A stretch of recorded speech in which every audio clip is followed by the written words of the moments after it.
chapter which is in the name of the gender, religion and caste. This is a chapter of civics of class 10th and chapter number 4. So we will start with the gender, then we will go up to the religion and then we will move up to the caste.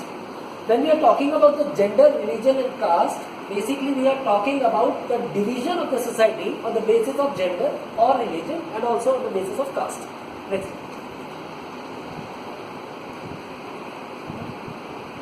Next.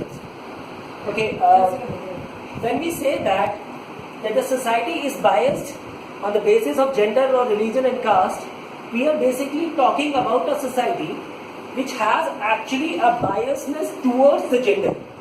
For example, if there is a family and the parents are not at home, and for example, if there has to be food which has to be cooked, most of the times it will happen that a sister is expected to cook the food for his brother. So this is what the result is that most of the times it is already understood that, or say we can say that it is already a biasness of the society that the cooking of the food is basically the job of a girl. So this is what I mean as the gender biasness. We will start with this. What disadvantages do women do have in a society which they have to face? We will start with that. A literacy rate of a woman is just 54%, and on the other hand, almost 76% of men are literate. Second thing, a small proportion of girls do go for higher studies. Now this is very important. Most of the times it happens that because of the gender biasness, the girls are actually asked not to go for the higher studies in a family if there is a brother who is going for a higher studies.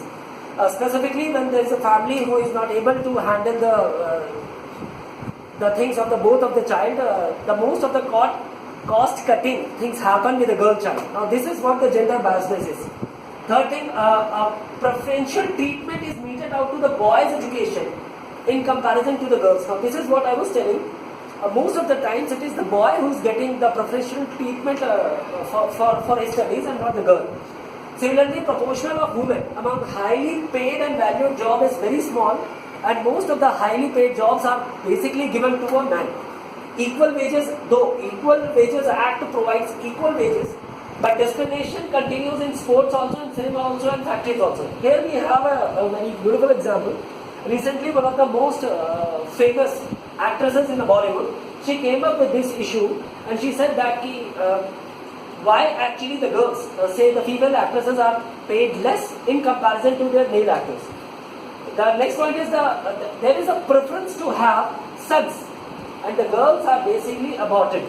Now this is again a very, very, very serious issue of our society, that most of the times the girls are actually being killed in the womb itself. Again, there is another point that the sex-selective abortion have led to a decline in the child sex ratio, specifically in our state, that is Haryana, and the various types of the harassment or exploitation and violence are faced by the girl child only. What are the solutions of this gender biasness? Okay. The male, it legally binding to have a fair proportion of women in election bodies. Now this is very important. The females are not allowed to participate in the elections as the society is biased towards females, but it should be legally binding to have a female body in a specific ratio in an elected body. The reservation for women actually should be 1:3 in the ratio in the local bodies, 10 lakh elected representatives in the rural and the urban bodies should be there. And we should demand for 1:3 seats in the Lok Sabha and also in the state assemblies. So basically this is the solution which we can have for the discrimination of the society. I would like to give you a few instances that how actually relationship between religion is.